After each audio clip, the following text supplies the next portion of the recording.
My name is George Blumenthal. I was raised in Cleveland, but I lived most of my life in New York. I first encountered the Bible when I was young, and my parents took me to synagogue on the High Holy Days. They had been Orthodox in Europe, but in the United States, they went to a conservative status. For me, the Bible was sort of a fairy tale, and the names were strange. It was hard to believe that we knew what happened 3,000 years ago.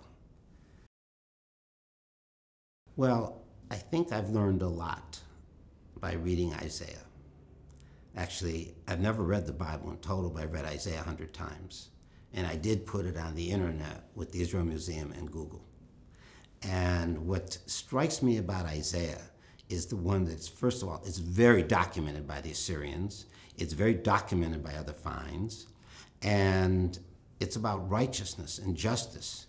And I believe that in the New Testament, the book of Isaiah is referred to several times. And it's about righteousness and justice. And that's how I view Jesus. As a man, became God, who was there to lead the people back to righteousness and justice. I also have another person from the biblical period, from the time of Jesus, named Hillel. He was a rabbi. And he is very famous for having said, "If I am not for me, who will be? If I am not for others, who am I? If not now, when?" Also, he said, that don't ask someone to do that which is hateful unto yourself. Those are my key takeaways from the Bible. Archaeology in the Bible have impacted me in a very significant way, because I've learned that there are many, many people who are interested, who are religious, but they're also interested in knowing the historical contextuality of the Bible. And by learning about archaeology, which also I have to learn the stories of the Bible to confirm it, I'm able to reach out to these people and share with them what little I know. We did digitize the oldest Christian Bible in the vaults of the Vatican, the Codex Vaticanus, written in Tiberias in Israel in the year 350. And since that point in time, what I've done is to digitize exhibits. So you have virtual tours. So we've done a virtual tour for the Philistines. We've done a virtual tour for David and Goliath in the Valley of Elah. A virtual tour of the time of Jeremiah in Babylon. There's inscriptions written in Hebrew proving the story of Jeremiah. And we're going to do one coming up on the Arch of Titus. So, and on it goes. So that I will have a timeline of archaeological exhibits that show the contextuality of the Bible.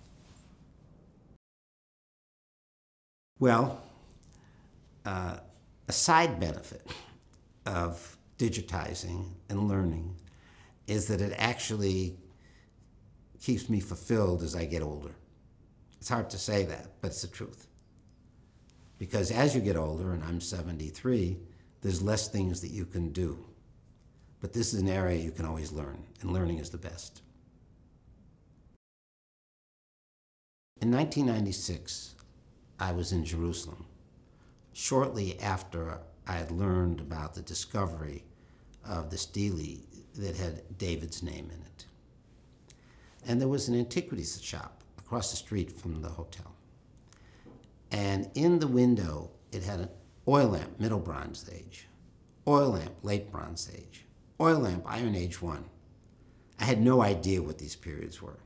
So I went inside the store and I asked, well, tell me, what period is the Middle Bronze Age? 2200 to 1500 BC. Late Bronze Age, 1500 to 1200. Iron Age 1, 1200 to 1000. What's that little oil lamp over there? Herodian. I said, wait a second. You're telling me with 4 oil lamps I can tell the story of Abraham, Moses, King David, and Jesus? He said, well, I guess you can say that. And that set me on a course of buying archaeological objects. But I have my greatest fun when I give people widow's mites, the very famous story about Jesus and the poor widow who had so little to give. And he said, "Here, this is wonderful." And he said to the others. So I buy widow's mites for $15 and I give them to people. Or I give them an oil lamp from the Herodian period. So that's my pleasure. I am the son of Holocaust survivors. My mother got my father out of Buchenwald concentration camp right after Kristallnacht in November 1939. My parents came to the United States. My father was drafted and he was told he was 4F. But he's trying to teach himself English in Buffalo, New York by reading New York Times. And he reads about how we're sending howitzers and cannons into Russia under Lend-Lease, because it's before Pearl Harbor. And he reads how the barrels are cracking in the freezing cold, because when you expel the shell, they heat up, contracts in the freezing cold. And he comes up with the idea of alloying aluminum with the steel. He calls it anti-piping compound, and he donates it to the US government. So I grew up in a very patriotic household. Matter of fact, I'm named George after George Washington. As I've learned about archaeological objects to confirm the Bible, I've learned that biblical archaeology is the bridge between the Christian world and the Jewish world. And it's an important bridge because the world is a perilous place.